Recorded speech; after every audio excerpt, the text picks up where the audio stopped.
I'm a suspect? I thought lesbians were good at solving crimes. It's like the one positive stereotype perpetuated by cop shows.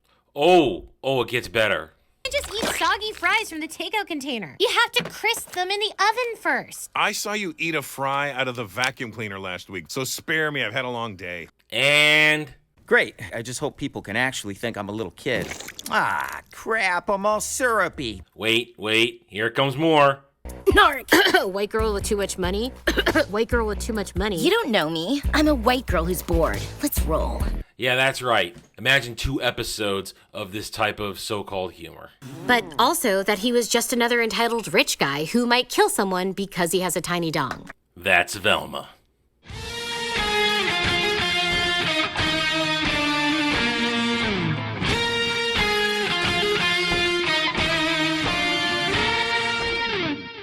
Howdy y'all, I am Adam the Renaissance Nerd, and welcome to my review of Velma, episodes 1 and 2. Yes, there will be spoilers. Yes, this is going to be basically a short form because, good God, I do not know what to do with this show.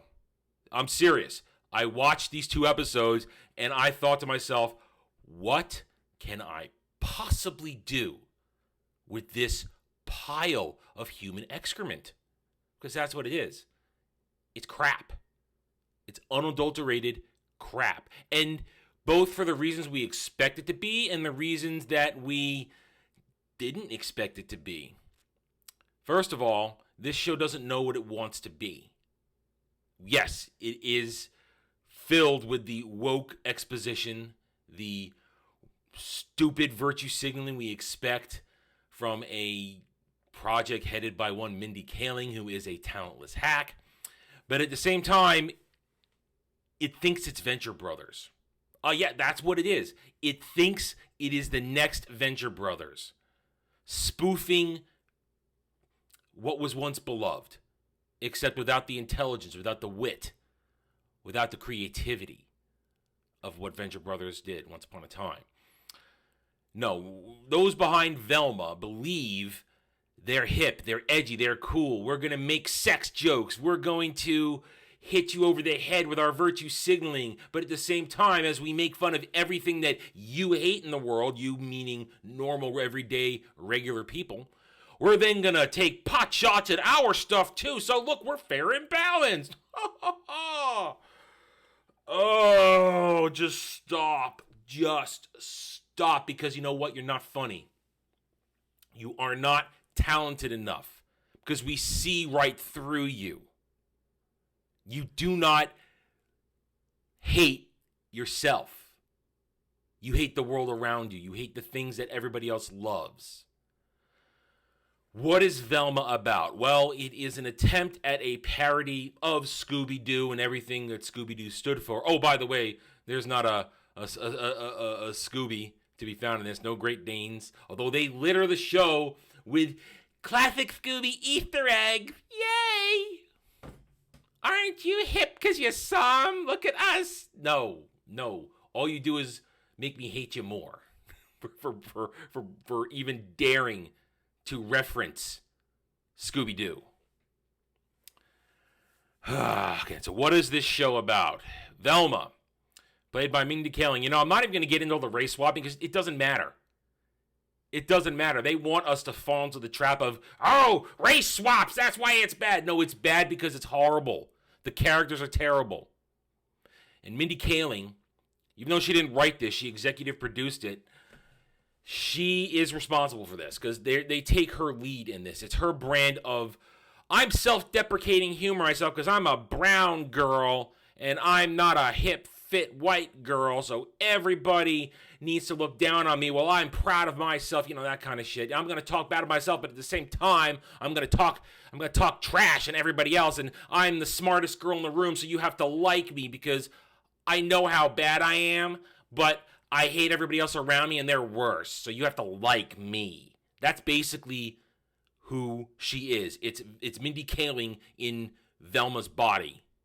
So we're not even getting into the race swap shit, but what it is it takes place in Crystal Cove, which is the origin of the Scooby Gang. And then, basically, murders begin. Murders begin. Hot, popular chicks who are sluts are getting their brains cut out by a serial killer. It starts off with Velma being accused of it after she almost kills Daphne in the bathroom, the girls' bathroom while they're showering, and they're all talking about how everything is horny and it's better and sex sells and this and that, while partially naked, covered in suds, covering all the juicy bits. They want to be raunchy, and they won't even show nudity. I mean, let's be honest. If you think you're an edgy comedy, at least show the cartoon boobies. At least do that. You can't even do that. You can show a lot of ass, but you're not going to show any of the jiggly bits. Not even doing that. You're not edgy. You're pathetic and lame. Basically, Velma gets accused of it, and it starts off this whole thing of, oh, now she wants to prove herself innocent, but she can't because she suffers mental hallucinations due to the fact that she believes that her mother's disappearance when she was, I guess, 12 or 13, I don't know. Her mother's disappearance is her fault because she went out to get a Christmas gift one day for Velma and never came back. When in fact, as we learn by the end of the episode, Velma and her father are horrible people, and her mother probably ditched them to get away from horrible people.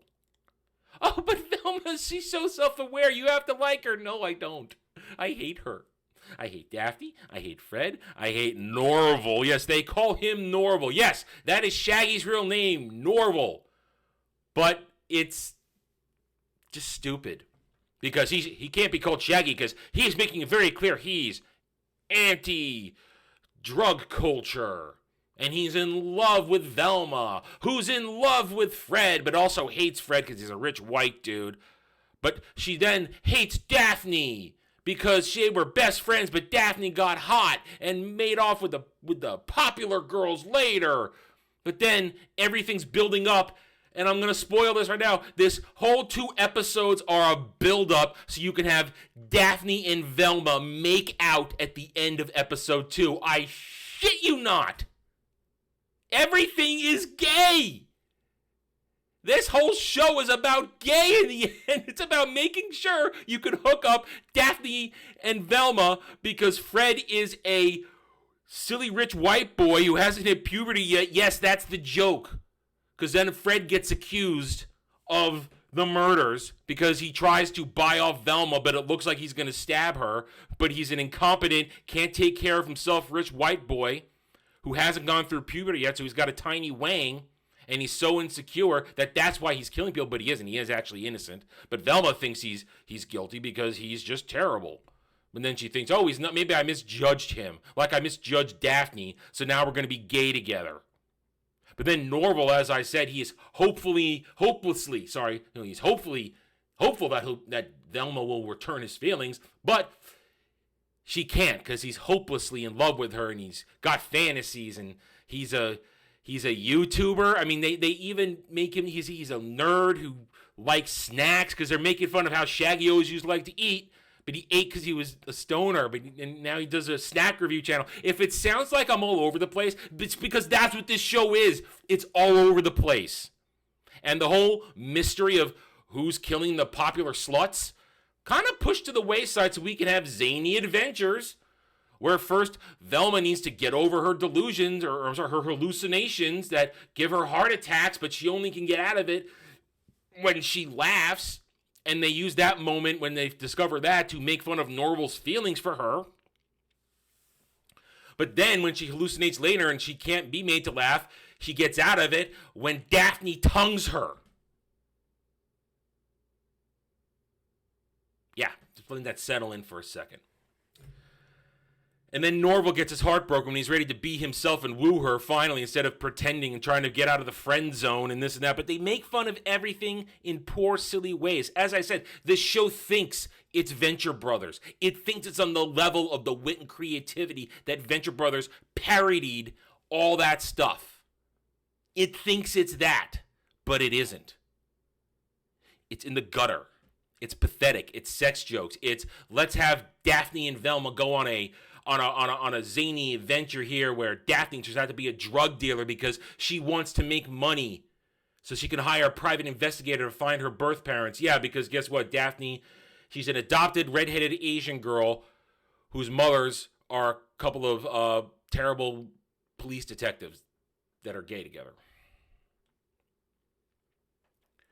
Do you understand how bad this show is? I gave you a taste of the humor in the opening. It's that for the entire show. Now, did I laugh twice? Yes, I did. It usually was around Fred acting like a baby.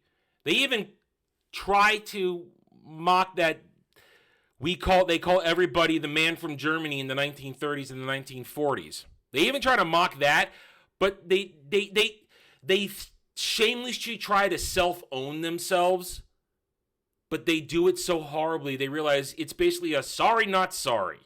We're sorry that we call everybody the man from Germany in the 1930s and the 1940s all the time, and it doesn't really mean anything more, but we're not sorry. We're sorry that we're taking shots at all white people and trying to show that Mindy Kaling's brown Velma is just as self-deprecating and bad, and her dad, also a brown lawyer man, is horrible at his job and terrible and has a pregnant baby mama. But we're not sorry because white people are terrible. This is Velma in a nutshell, guys. It's trash. It's horrible. It's not funny, and it hates its viewers. At one point, they even say, what's 420 culture? Oh, what adults who watch cartoons. No. You're going to get yourself banned from YouTube if you say that, Adam. This show hates you. It hates the people it's trying to court into watching this abomination. It doesn't appreciate what came before. It pretends to, with a little bit of hidden humor, praise original Scooby-Doo. But it doesn't. It mocks it. It mocks adult cartoons like Venture Brothers. It wants to be Venture Brothers, but it mocks Venture Brothers and part of the genre that it spawned. What is it now? Over a decade ago? Ooh, it's a long time. In the end, screw this show. Episodes 1 and 2 are horrible. And the reaction from everybody is proving how horrible it is. And it has nothing to do with race swaps. It has all to do with bad writing, bad comedy, and hate-filled commentary. That's all it is. All right. Well, I'll be back with episode 3. I don't know. We'll see. Thank you for watching this review. If you liked it, hit that like button. If you're new here, check out the channel. Subscribe. You might find you like it here. I hope to earn your trust and support using facts and logic. Thank you again for watching. Take it easy. Thanks for watching, everybody. If you'd like to reach out to me, please email me at theranernerd@gmail.com for all channel business purposes. I am on Twitter now, mostly for promotion and sharing of videos, maybe a little shit stirring here and there, who knows, @TheRenNerd. You can also find me at the Geeks and Gamers forums under @ROAS, and you can see me on Rumble and Odyssey under the Renaissance Nerd. Thanks again for watching. Take it easy.